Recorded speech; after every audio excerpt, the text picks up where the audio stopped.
Guys বানপানী যিটো আৰু মানে চব্জিৰ দাম পাগলা কৰি দিব মাথা চাথা। আমাৰ যদি ইয়াতে বানপানী হয় মানে বাকী চব অসমে ডুব যাব আছে। বানপানী এবাৰ নিশ্চয় দুখবই যেনে আমাৰ ইয়াতে মানে। তো হাই গাইছ, কি খবৰ আপোনালোকৰ? আশা কৰোঁ আপোনালোকে সকলো বহুত বেছি ভালে আছে, মোৰো ভাল। মানে গাইছ আজি মানে কি ক'ব আৰু মানে ৰাতিপুৱা যিটো হাৰত মানে বৰষুণ, সেই হাৰত যদি বৰষুণ মানে আৰু দিয়ে মানে গাইছ এইবাৰ বানপানী সৃষ্টি হ'ব। মানে বানপানী মানে কি হৈছে আমাৰ পথাৰততো মানে হয়, আমাৰ বস্তিত চাহ গাইছ খাল পুৰা ভৰ্তি। তো এইফালে মানে আৰু লাহেকে যদি আৰু মানে আগজাক ডাঙৰ বৰষুণ দিয়ে তো মানে আৰু ঘৰ তলে যাব কিজানি গাইছ। গাইছ কি ক'ব আৰু মানে বানপানীৰ মানে বানপানী এবাৰ নিশ্চয় দুখবই কিজানি আমাৰ ইয়াতে। মানে গাইছ আমাৰ ইয়াতে মানে গাইছ বানপানী নহয়, আমাৰ যদি ইয়াতে বানপানী হয় মানে বাকী চব অসমে ডুব যাব আছে, এনেকুৱা হৈছে। মানে আমাৰ ইয়াতে বানপানী মানে আগবাৰ হৈছিল 2000 চনতে হৈছিল। তো মানে এতিয়া মানে 2024 বছৰে হ'ল চাগে।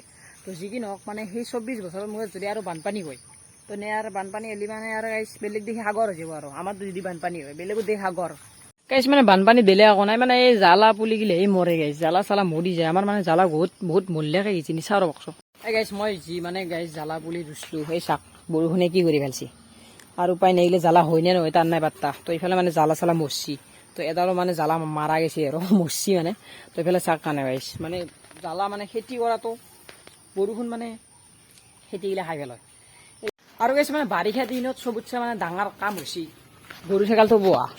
এই গৰু ছাগল পোহাটো হৈছে মস্ত ডাঙৰ কাম বাৰিষাৰ দিনত। মানে এনে আৰু শুদ্ধ মানে ঘৰতে থাকিব আৰু পাতকেইটা আনি পেলাই তাতে খাব। মানে কি ক'ব আৰু পথাৰত নাই মানে পানী, মানে পথাৰত নাই ঘাঁহ, তো ঘাঁহ কিয় যাব নোৱাৰে মানে বানপানী মানে চৰা উঠছি পানী। তো এতিয়া কি কৰোঁ তাকে ভাবিছোঁ, গৰুকেইটা আকৌ দখৰ হ'ব। মানে গাইছ বাৰিষা বতৰত মানে যিটো হাৰত চব্জিৰ দাম যিটো হাৰত বৃদ্ধি হৈছে মানে বাঢ়ি গৈছে। আৰু মানে গাইছ মানুহে মানে শুদ্ধ ভাত খাব লাগিব এইটো দেখা গৈছে। মানে আৰু শুদ্ধ ভাত নিমখ ঢালি আৰু নিমখ তেল আৰু আলুটো নালাগে, আলুৰ দামো বহুত বাঢ়ছি, তেলৰ দামটো বাঢ়ছিয়ে। আৰু গাইছ চব্জিৰ দাম ইমান বাঢ়িব লাগে নে? তো গাইছ চব্জিৰ কথা কোৱাৰ লগে লগে এটা কথা মনত পৰিলে, মানে গাইছ আমাৰ মানে কুন্দুলি খেতি কৰিছিলোঁ। আপোনালোকে গমাই পোৱা নাই কিজানি গাইছ, কুন্দুলিৰ কথা দেখাই নাই। তো মানে গাইছ কুন্দুলি চাওক, তো কুন্দুলি চাব আহিলেও মানে আদাল কুন্দুলিও নাই, এটা কুন্দুলিও লগা নাই। আৰু কি খাম তাকে ভাবি আছোঁ গাইছ। গাইছ চাওকচোন গাইছ মানে কুন্দুলি মানে এটা কুন্দুলিও নাই গাইছ। কুন্দুলিটো নাপালোই মানে এতিয়া ভাবিছোঁ কঁঠাল পকিছে নহয়, পকা নাই। তো তাকে চাওঁ ৰ'ব, মানে 2টামান কঁঠাল লাগিছিল। তো তাকে চাওঁ পকছি যদি খাম, নপকছি যদি আৰু সেনেকৈ থাকিম। আৰু গাইছ কুন্দুলিটো খাব নাপালোই, তো এতিয়া ভাবিছোঁ কঁঠাল খাব পৰা নাই। তো গাইছ এনে কঁঠালো মানে লাগা নাই, কঁঠালো মানে গাইছ কি ক'ব আৰু গাইছ। এই চাওক কঁঠাল পুৰা দেৱা নাই কিজানি গাইছ। কঁঠাল লাগিছে মানে 4-5টামান লাগিছে, মানে গাইছ পুৰা দেৱা নাই। তো গাইছ এই মাত্ৰ আহি গ'লো, মানে এতিয়া আহি গ'লো। মানে মই অলপ পথাৰত দেখি মানে অলপ চাওঁ আৰু পথাৰত পানী হৈছে নাই, কাৰণ তো গাইছ পেক দিবৰ হ'বই। তো এতিয়া মানে চবে পেক দিব ধৰিছে, তো আমাৰো মানে চাওঁ যদি মানে পানী চানী হৈছে মানে এই সপ্তাহত মানে পেকটো দিব লাগে। মানে গাইছ পেকটো দিলে মানে অলপ সোনকালে ধান হ'ব আৰু। তো গাইছ ফাইনেলি আহি গ'ল আমাৰ খেতি পথাৰলৈ। তো এইখানে আহিছে আমাৰ খেতি পথাৰ, তো দেখুৱাই দি আছোঁ। মানে বেছি মানে মাটি নাই, তো 2 বিঘা মাটি আছে। তো এইখানেত মানে খেতি কৰিব লাগিব। মানে গাইছ আজি মানে চাওঁ আৰু পেক দিব পৰা হৈছে নে হোৱা নাই। তো যদি পেক দিব পৰা হৈছে তো তেতিয়াহ'লে সপ্তাহত পেক দিবই লাগিব। মানে গাইছ বানপানীটো হুচবা হ'বই, বানপানীটো হৈছিয়ে।